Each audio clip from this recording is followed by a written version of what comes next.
अस्सलाम वालेकुम नाजरीन, एक और प्रोग्राम के साथ आपका मेज़बान इंतज़ार हैदरी हाजिर खिदमत है।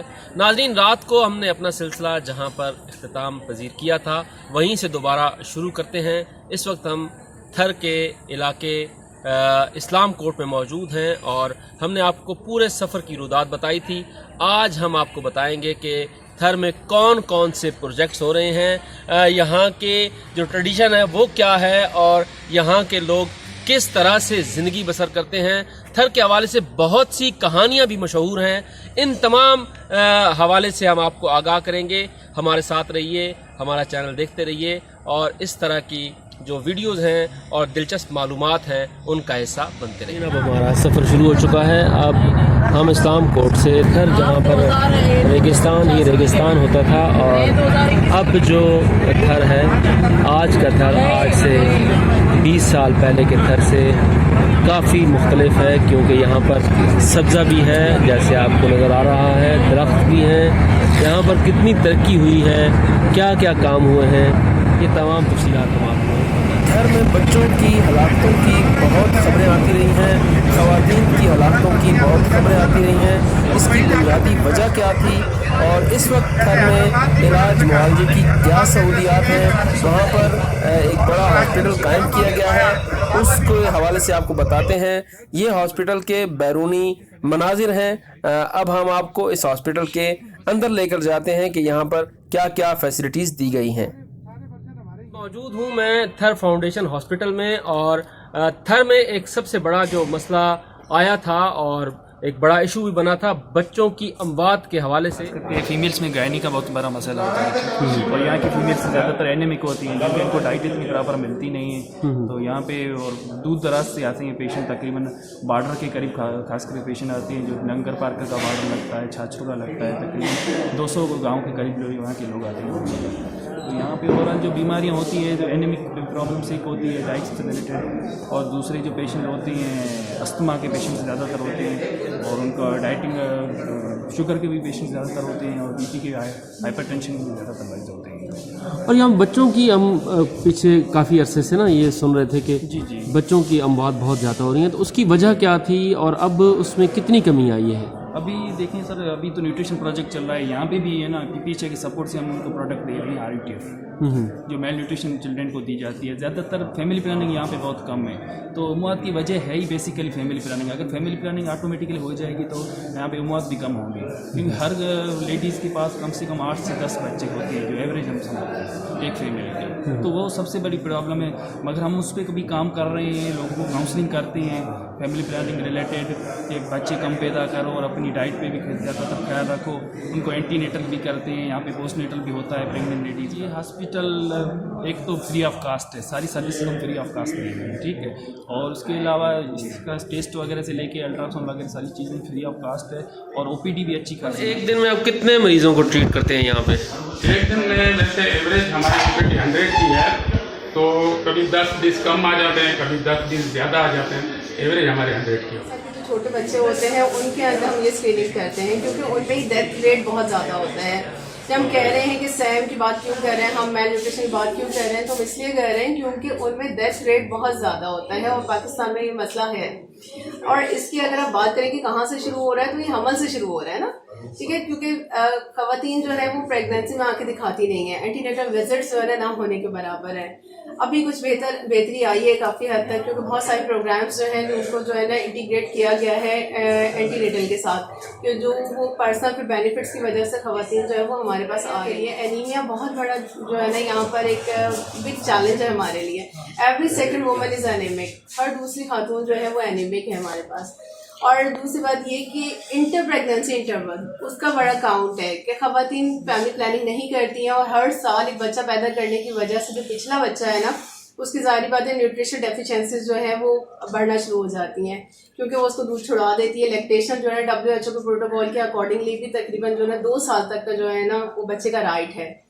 तो ये वाली चीज़ें हैं। फिर लॉन्ग जो है प्रोलॉन्ग लैक्टेशन की वजह से जो है ना मदर खुद भी एनीमिक हो चुकी होती है। तो ये प्रॉपर बर्थ स्पेसिंग जो है जैसे मैंने अभी आपसे कहा कि इसी वजह से हम कह रहे हैं कि फैमिली प्लानिंग का अगर हमें जो है न्यूट्रिशन का अच्छा इफेक्ट लेकर आना है तो हमें इसे फैमिली प्लानिंग के प्रोग्राम के साथ इंटीग्रेट करना बहुत ज़रूरी है और better maternal and child health. अच्छा मैम, ये बताइएगा, जैसे आप कह रही हैं कि बहुत ज़रूरी है, लेकिन किस हद तक आप यहाँ पे कामयाब हुई हैं लोगों को अवेयरनेस देने में, और किस हद तक लोगों ने आपकी बात को ध्यान से सुना है? क्योंकि अमूमन ये होता है कि देहातों में लोग ज़्यादा इस तरफ ध्यान नहीं देते और उसकी वजह से फिर जैसे डेथ रेशो है या जैसे ये प्रॉब्लम्स हैं ये कम होने के बजाय बढ़ते जाते हैं। जैसे आप अभी भी कह रही हैं कि 40% है, तो इस पर क्या कहेंगी आप? बिल्कुल ठीक कह रहे हैं आप। अगर हम खाली थर्ड पार्टी की बात करें तो यहाँ का सिनेरियो बहुत डिफरेंट है। यहाँ पर lack of education, lack of media बहुत बड़ी चीज़ है ये, ठीक है। यहाँ पर मिथ्स बहुत ज़्यादा हैं फैमिली प्लानिंग को लेकर। तो उन चीज़ों के लिए जो सबसे अच्छा प्रोग्राम जो यहाँ पे किया गया है वो एक तो जो है ना LSW प्रोग्राम, उसने बड़ा काम किया है यहाँ पर। उसकी हमें बहुत ज़रूरत है। प्राइमरी हेल्थ केयर पे हम लोग उनके साथ उनकी कोलैबोरेशन के बगैर कोई भी चीज़ को इफेक्टिव नहीं कर सकते, क्योंकि LSW जो होती हैं वो लोकल होती हैं और यहाँ के लोग क्योंकि हमारे गेटअप से, हमारी सब चीज़ों से उनको लगता है कि वी आर फॉरेनर्स, ठीक है। तो हमें उनकी हेल्प के थ्रू जो है ना कम्युनिटी में पेनिट्रेट करने की हमने बहुत कोशिश की और उसमें काफ़ी हद तक हम लोग कामयाब भी हुए हैं। और इसको हमने फिर जो है इंटीग्रेट किया है, जैसे मैंने बताया फैमिली प्लानिंग की बात करके हमने इंटीग्रेशन की है उनको न्यूट्रिशन के साथ। न्यूट्रिशन में लोगों को खुद से भी ज़्यादा इंटरेस्ट इसलिए है क्योंकि उसमें खाली स्क्रीन नहीं किया जाता है, प्रॉपरली ट्रीट किया जाता है पेशेंट्स को, ठीक है ना। उन बच्चों को प्रॉपर जो है ना उसके बाद RUTF वगैरह देकर उनको जो है प्रॉपर फूड देकर उनको प्रॉपर गाइडेंस देकर और उसके बाद फॉलो किया जाता है प्रॉपरली। जब तक वो सैम से नहीं निकल आते उनकी स्क्रीनिंग नहीं छोड़ी जाती, ठीक है। और जो बहुत ज़्यादा हमारे पास वाकई ऐसा लगता है, जैसे जाहिर बात है जब बच्चा जो है बिल्कुल ही वेट में कम होगा तो उसके साथ प्रॉब्लम्स भी ज़्यादा होंगे, हेल्थ इश्यूज़। तो ऐसे बच्चों को फिर हम लोग आगे रेफर भी करते हैं। मिट्टी में हमारे पास जो है सिविल हॉस्पिटल में इनका जो है इन पेशेंट जो है पूरा वार्ड बना हुआ है, पर उनको वहाँ पे भी ट्रीट किया जाता है। ये सब चीज़ें आपस में इंटीग्रेट हुई हुई हैं। वहाँ पर उनको रेफरल फॉर्म के साथ प्रॉपरली भेजा जाता है। इसका इफेक्ट बहुत अच्छा आया है। जैसे मैंने थोड़ी देर पहले भी बताया कि पहले ये रेशो 45% तक था, ये अब जो है ना 40 पर आया है। और उसके पीछे यही वजूहत है कि इस प्रोग्राम को जो है ना एप्लीकेबल करने में गवर्नमेंट ने बहुत काम किया है, प्राइवेट सेक्टर ने और NGOs ने उनके साथ मिलकर बहुत अच्छा इफेक्ट लेकर आए हैं। लेकिन चैलेंजेस अभी भी मौजूद है, उसके लिए काम अभी और कितने बच्चे जो हैं वो आप ये समझते हैं कि सालाना वो डेथ हो रही है उनकी, और वो डेथ पहले कितनी हो रही थी और अब इन 2 सालों में 5 सालों में कितनी कम हुई है? पहले तो सर डेथ तकरीबन मतलब 5% से ज़्यादा हो रही थी, जो 2013 में यहाँ था पर बहुत बड़ा इशू हुआ था। अभी कम हो रही है, मतलब 1% 2% से कम है, 2% से कम है, 1% तो डेथ हो रही है। वो तो मतलब 100 में से 5 बच्चे पहले मर जाते थे। बिल्कुल बिल्कुल 5% डेथ हो रही थी, जो मतलब मेल न्यूट्रिशन की वजह से, जो 2013 में बहुत बड़ा इशू हुआ था थरपारकर का, उस हवाले से। अभी तो मतलब बहुत कम है। लास्ट आइडिया है तो इसमें 1 बच्चा डेथ हुआ है, तो उसकी वो सीज़न थी, मतलब वो थोड़े पेरेंट्स की गलतियाँ थी। NSC हमने कई बार रेफ़र किया, वो नहीं जा रहे थे। फिर एक बार NSC गए थे, फिर वहाँ पे एडमिट था, वहाँ ही डेथ हो गई है आपको। और यहाँ पे कितनी सहूलत है? सहूलत है तो फ्री का इलाज है, पैसा वैसा नहीं। हम आज यार गोट रहे हैं, बड़ी तबीयत बेकार ना आया हूँ, मथा है सर्द गर्म हल्ला बरसात तैयार करे मुँह दमरी मरी जा दमरो इलाज लिया को मान कुछ साह अग तक खाना उगर करे असा गोई खाती पहरी आया हूँ तो। अच्छा ये बताएं कि यहाँ पे आपसे कोई फीस वगैरह तो नहीं ली जाती? नहीं, फ्री रो इलाज है, गरीब और आधार तड़ी न आया हूँ से निदान अस्पताल प्राइवेट घणी सारा गोड़ पे दवाएं फ्री रह फ्री रे दवाएं भले नहीं ना तड़ी न से आया हूँ। इलाज भलो है इतनो माड़वन लगो माड़वन फायदा थे तॾहिं वो सुने असीं आया हूँ। माड़वन घणा न फायदो थियो त आए ना।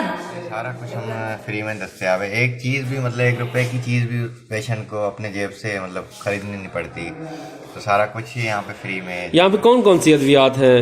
मतलब यहाँ पे हमारे पास कवर कर रहे हैं सिम्प्टोमेटिक मेडिसिन है, फैमिली मेडिसिन की फैमिली के सारे medicine, injective form, oral form, capsule form है, और भी शॉर्ट प्रोसीजर के हैं, ड्रेसिंग के सामान सारा कुछ है हमारे पास, फैमिली प्लानिंग है, शुगर की शुगर कंट्रोल पिल्स हमारे मेडिसिन सारी रखी हुई हैं। इसके अलावा ब्लड प्रेशर की भी मेडिसिन हमारे पास है। और इसके अलावा मल्टीविटामिन की भी मतलब काफ़ी मेडिसिन है हमारे पास, ओरल इंजेक्टेबल फॉर्म में भी है, और लाइफ सेविंग भी मेडिसिन है हमारे पास। तो मतलब ये है कि प्राइमरी केयर के लेवल पे हमने ये चीज़ें रखी हुई हैं। कभी कभार पेशेंट आ जाते हैं तो उस तरीके से तो हमें वो ज़रूरत पड़ जाए। जो प्रेग्नेंट लेडीज़ हैं, प्रेग्नेंट लेडी वो आती हैं क्योंकि हमारे पास गायनी स्पेशल डॉक्टर हैं। इसमें फिर तो लेडीज़ ज़्यादा आती है, उसको इसलिए हमने रखी हुई है मल्टीविटामिन रखी हुई है मेडिसिन हमारे पास काफ़ी, वो भी ज़्यादा चलती हैं। अभी तो मौसम ऐसा है तो उसके हवाले से हमारे पास ज़्यादा जो चलती है वो सिम्प्टोमेटिक चलती हैं। तो जुकाम की होगी, बुखार की हो गई, नज़ला हो गया, इस तरीके से मेडिसिन अभी ज़्यादा चल रही हैं। बहुत शुक्रिया। तो यहाँ पर ये बताया गया कि ग़िज़ाई किल्लत सबसे बुनियादी मसला था जिसके बायस यहाँ पर बच्चों की अमवात ज़्यादा हुई हैं। 2021 की अगर बात की जाए तो 2028 बच्चे यहाँ पर लाए गए जिनका ट्रीटमेंट किया गया, और एक खुशाइन बात यह है कि पूरे साल में सिर्फ एक बच्चे की डेथ हुई है। यहाँ पे डॉक्टर से हमारी बात हुई है, तमाम ने ये कहा है कि हमने अवेयरनेस का एक सिलसिला शुरू किया और उसमें हम काफ़ी हद तक कामयाब हुए हैं। यहाँ पे डॉक्टर्स का ये कहना है कि 5% हम यहाँ पर कामयाब हो चुके हैं। LHVs यहाँ पे बेहतर काम कर रही हैं जिसकी वजह से जिसके नताइज बहुत अच्छे आ रहे हैं, और इस वजह से जो अब डेथ रेशो है या बच्चों की ग़िज़ाई किल्लत के हवाले से उसमें एक बड़ी कमी ज़रूर आई है, और ये एक खुश आइंद अमर है। इसी के साथ नाज़रीन इजाज़त दीजिए आज के इस प्रोग्राम से यहाँ तक। अभी आप ये सामने थर के मनाजिर मुलाहिज़ा फरमा रहे हैं। कल हम आपको थर में बनाए गए मॉडल विलेज का नज़ारा करवाएंगे, दिखाएंगे कि मॉडल विलेज जो है वो किस तरह बनाया गया है, कितनी लागत उस पर आई है और लोग किस तरह से वहाँ पे रह रहे हैं। आया लोगों की मुश्किलात कम हुई हैं या फिर मज़ीद बढ़ गई हैं। थर कोल पावर प्लांट ने कितनी उनकी ज़िंदगी तब्दील की है और थर के लोगों को कितना फ़ायदा हो रहा है थर कोल पावर प्लांट से, ये तमाम तफसीलात हम आपको कल बताएंगे। हमारे साथ जुड़े रहिए और मज़ीद और मुफीद मालूमात हासिल करते रहिए। शुक्रिया।